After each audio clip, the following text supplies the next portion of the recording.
Hello guys, thanks for joining me. Today I'm going to show you a small display case that I've got, and I've got two medals and a badge within it. I'm not going to remove the medals. The ribbons are getting a little bit fragile now. It's silk ribbons and they're beginning to become a little bit frayed around the edges. But these are basically World War I social history or home front memorabilia. These were issued to a British Red Cross nurse by the name of Annie Howith. Her name is inscribed to the back of the medal.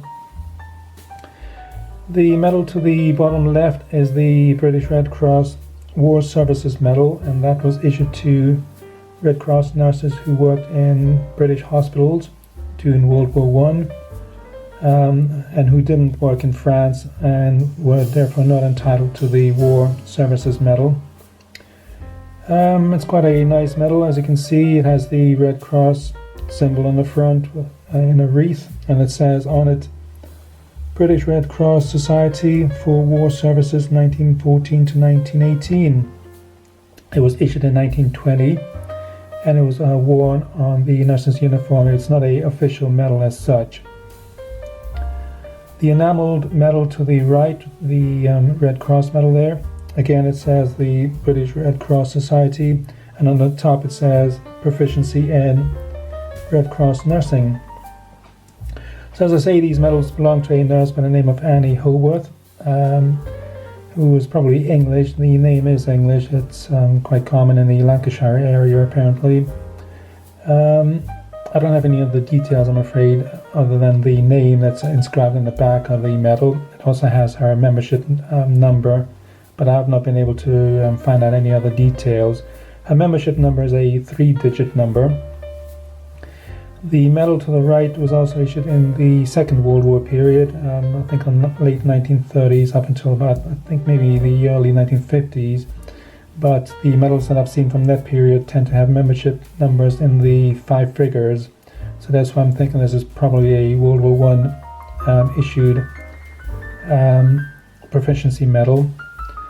But it could also mean that she worked both in World War I and also continued 20 years later in World War II. It's quite feasible, it's quite possible. Anyway, it's quite a nice enameled medal, as you can see, with the Red Cross. There's also a Red Cross service medal or badge on the top that was given for services.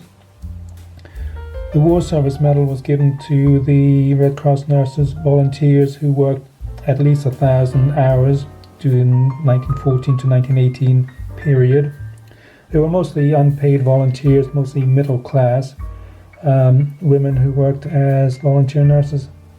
And it makes quite a nice trio, quite a nice setup, I think. I bought the items in a charity shop some years back, and I've always had a interest in nursing. I was a nurse myself for 26 years, so it makes a nice, as I say, social history item, not associated to the military, but obviously the nurses would have been working with wounded British servicemen at the time.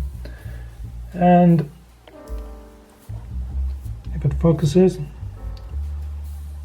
there you go, see a little bit closer. As I say, her name is engraved on the back of the proficiency medal there, but as I say, I'm not going to remove it because of the state of the silk ribbon. But that's quite a nice one there with the sunburst behind the shield and the Red Cross device. They're not expensive. You can buy these pretty cheaply on the likes of eBay nowadays. The medal on the left would have been in a cardboard box originally, but as I say, it makes a nice World War I collection. And I guess I'll leave it at that. Hope you enjoyed that little video, and as usual, thanks for watching and bye for now.